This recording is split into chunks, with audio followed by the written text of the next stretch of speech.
Ben, c'est en 1974 que les femmes furent admises pour la première fois au sein de la Gendarmerie royale du Canada. Aujourd'hui, donc 13 ans plus tard, les femmes représentent 8 de ce corps de police fédérale. Alors, on se demande pourquoi les femmes, qu'on retrouve dans tous les secteurs d'activité comme leurs confrères masculins, pourquoi elles ont voulu justement porter l'uniforme de la GRC. Notre équipe d'Ottawa a voulu le savoir.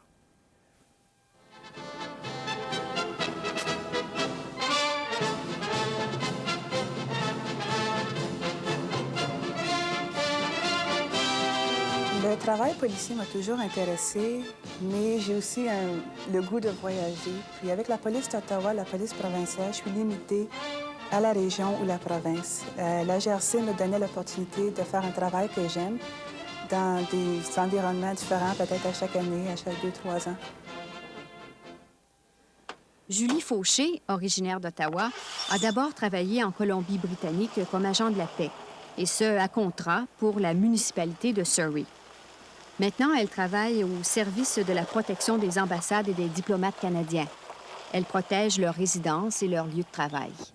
Vous avez voyagé dès le départ, vous avez suivi l'entraînement réglementaire à Regina. Comment c'était là-bas? C'était très intéressant.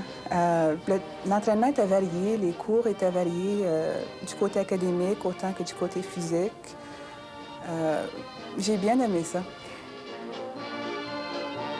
La période de formation initiale dure 6 mois et a lieu à Regina, en Saskatchewan. Tout comme leurs collègues masculins, c'est là que les recrues féminines sont soumises à un programme d'entraînement physique rigoureux, comprenant entre autres des cours d'autodéfense et de maniement d'armes. Au plan théorique, elles sont initiées au Code criminel canadien et aux lois fédérales. Une fois le stage terminé, les gendarmes sont affectés à différentes fonctions policières n'importe où au Canada. Dans certaines provinces, elles jouent le rôle occupé par la police provinciale ou municipale. Comment sentez-vous que vous êtes perçue par le public? Il y en a toujours qui vont ne pas aimer avoir une femme police. Ça, c'est naturel. Il y a ça un peu à travers le monde, mais j'ai pas eu de mauvaise expérience, vraiment. Je trouve que je suis très bien perçue par le public. Maintenant, il y a plusieurs femmes dans la GRC. On avait 400 ou 500 il y a quelques années et sont plus visibles. On les voit dans les postes en uniforme, en civil. Et ça attire peut-être les gens, les femmes, pour rentrer dans la GRC, de voir qu'il y en a, que c'est plus maintenant du nouveau terrain, que, comme de fait, il y a des possibilités de carrière dans la GRC pour les femmes autant que les hommes. Est-ce que ça demande un changement d'attitude de la part des hommes qui y sont depuis longtemps? Ceux qui sont depuis longtemps, il y a eu une période d'ajustement. Accepter les femmes. On croyait que c'était vraiment un travail qui était réservé uniquement aux hommes, et ça a été prouvé fautif. Vraiment, c'est un travail pour la meilleure personne pour le travail. Parce qu'en 1979, les femmes entraient seulement dans le domaine des hommes. Là. Puis, je pense que ça a été un petit peu dur pour quelques-uns à prendre, mais maintenant, j'avoue qu'il y a une grosse différence. Ça a pris quelques années, je dirais 2-3 ans, avant que les gars se rendent compte que les femmes étaient capables de faire exactement la même chose qu'eux autres dans bien les domaines. Peut-être des fois, on travaille d'une façon différente, mais on arrive aux mêmes résultats. Disons que des fois, les jeunes nous disent « Ah, mon Dieu, ils les prennent de plus en plus court! » Non, mais je pense que les gens se rendent compte qu'on peut faire exactement la même chose, répondre aux mêmes appels où toute la grandeur n'importe vraiment pas. Mais avec sa petite taille de 1,53 m, Diane Cyr a bien failli ne pas pouvoir entrer dans les rangs de la GRC. En 1975, cependant, on créait une section spéciale et elle commençait enfin sa carrière au service des filatures. La section des gendarmes spéciaux existe toujours, mais depuis 1979, les restrictions sur la taille ont été abolies. Et maintenant, les petites femmes, autant que les autres, peuvent accéder à la catégorie des gendarmes réguliers. En ce moment, Diane Cyr assure la surveillance à l'aéroport d'Ottawa. Nous, on est engagés pour faire la sécurité des bâtiments, puis des gens qui sont à l'aéroport, que ce sont des gens qui partent en voyage, qui arrivent, les gens qui travaillent. On est là pour assurer une sécurité de tout ce qui se passe là-bas. Vous êtes une des 2 femmes expertes en tir au Canada. Est-ce que cet intérêt pour le tir, si vous l'avez développé une fois que vous étiez dans la GRC ou si vous l'aviez déjà avant d'entrer? disons que j'ai toujours aimé tirer. Lorsque j'ai rentré, j'aimais tirer, mais c'est seulement que qu'environ 1 an et demi passé, où j'ai un ami qui était entraîneur à Regina, qui a entraîné 5 années à Regina, qui m'a donné un gros coup de main, puis j'aime beaucoup. Maintenant, là, je pratique, puis j'aime vraiment ça. Vous avez 2 jeunes enfants de 6 ans et 7 ans. Qu'est-ce qu'ils pensent là, quand ils doivent être fiers de vous, voir partir leur mère en uniforme avec un pistolet le matin? C'est prestigieux pour les enfants, hein, la police, la GRC. Mais j'imagine que oui. Mais mes enfants sont tellement habitués à moi me voir en uniforme. Puis ils ont vu mon mari également en uniforme, tout ça. C'est des choses pour lesquelles ils sont tellement habitués. Je pense pas qu'ils ressentent quelque chose de fierté ou quelque chose comme ça. C'est quelque chose de bien naturel. Je partirais pour aller travailler comme caissière au IGA, puis ça serait exactement la même chose pour eux autres. Moi, je ressens pas le danger du tout. Je veux dire dans le sens que j'ai pas peur ou quoi que ce soit. Je ressens pas qu'il faut que que j'ai ma vie en jeu tout le temps. Je ressens pas ça du tout. Pour moi, c'est de partir comme pour aller travailler dans un bureau, ça serait la même chose. Suzanne Saint-Pierre compte maintenant 10 ans de service comme gendarme régulier. Elle a exercé plusieurs fonctions, dont celle d'agent double et d'agent couvreur à la section antidrogue. Maintenant, elle travaille à la section des événements spéciaux. Le travail comme tel, c'est la planification sécuritaire de tout ce qui est impliqué dans une visite comme le président Reagan, qui est un niveau de sécurité assez élevé.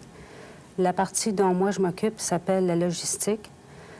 C'est la planification du transport, des repas, des cédules pour les hommes qui travailleront sur la visite du président. Diane Bérubé a été une des premières femmes à choisir une carrière dans la GRC. En ce moment, elle est affectée à la sécurité des enfants de la famille du premier ministre du Canada, Brian Mulroney. Ça comporte souvent beaucoup de préparation, comme par exemple, si on a un mouvement prévu à tel endroit, il faut vérifier la sécurité, les itinéraires, etc., pour préparer l'événement afin que tout se passe d'une façon cohérente et sécuritaire. Si on arrive dans un endroit, par exemple, il faut évaluer les possibilités. Donc, c'est constamment un souci dans notre travail de penser, d'essayer de prévoir ce qui pourrait arriver et de quelle façon on pourrait s'en sortir. Vous étiez une exception, hein? Vous étiez une des premières femmes à entrer dans la GRC. Comment votre famille a réagi? Oh, ma famille, je ne sais pas si je pourrais dire que ma famille a bien réagi. Ma mère m'a dit que j'étais folle. Mon père était très fier et il s'est mis à poster des photos de moi en uniforme un peu partout dans la maison. Il était très fier. Et depuis, il vend à tout le monde les qualités exceptionnelles de sa fille. Est-ce que quand on vous affecte à certaines fonctions, on vous consulte avant et on prend en considération vos attentes, vos désirs? Oui. Pour moi, en 10 ans, j'ai toujours été consultée. J'ai pas mal toujours fait ce que je voulais faire. Est-ce que ça attire certaines catégories de personnes? Ça attire sûrement les personnes qui sont prêtes à relever les défis, qui sont prêtes à bouger, je dirais, déménager régulièrement. Quoique moi, ça m'est pas arrivé. J'ai toujours été dans la région d'Ottawa, mais c'est toujours possible qu'un jour on dise « bon, on t'envoie ailleurs et il faut être prêt à le faire ».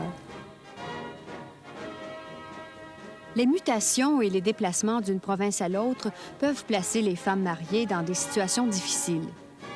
Pour obtenir une promotion ou simplement garder leur emploi, elles doivent parfois accepter de travailler à des milliers de kilomètres de leur conjoint. Pour des raisons légales, quand elles décident d'avoir des enfants, elles doivent aviser leurs supérieurs dès le début de leur grossesse et accepter une mutation temporaire dans des tâches administratives. Comme toute entreprise d'envergure, la GRC dépend en grande partie de ses services de soutien et de nombreux emplois spécialisés, secteurs où les femmes ont leur place. Entre autres, dans les laboratoires scientifiques où on analyse les chèques frauduleux ou les empreintes digitales. Ces employés sont des membres civils de la GRC. Ils n'ont pas les pouvoirs d'un agent de la paix, ne portent pas d'armes et n'ont pas suivi la période de formation initiale à Regina. Le caporal Chris McKay est une pionnière à bien des égards. Elle a été la première femme à faire partie du carrousel de la GRC. Elle vient d'être nommée instructrice d'équitation à la division N à Ottawa et elle fait partie de cette minorité de femmes qui ont atteint le grade de caporal. En effet, elles sont seulement 6 sur 789 à avoir gravi ce deuxième échelon de l'échelle hiérarchique. C'est uniquement à cause du nombre d'années que les femmes sont dans le GRC. Nous avons embauché nos premières femmes en 1974. La moyenne de service pour une promotion au grade de caporal aujourd'hui est d'environ 12 ans et demi, 13 ans de service. Donc, ils atteignent à peine ce stage-là pour la première promotion. Pour une promotion au grade de sergent, on regarde 17, 18, 19 ans de service. Donc, ils ont encore quelques années à atteindre le service requis pour devenir dans les cadres supérieurs. Une chose est certaine, c'est qu'on va avoir besoin des femmes dans certaines positions clés afin d'établir des bases dans l'élaboration des politiques en ce qui a trait aux femmes dans la GRC. Moi, ce que je voudrais, c'est devenir instructeur de tir à Regina. Moi, c'est mon grosse ambition, puis j'ai l'intention de travailler très fort pour ça.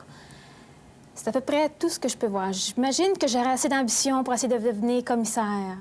Mais à l'âge où je suis rendue, si je me rends jamais à caporal, je vais être bien contente.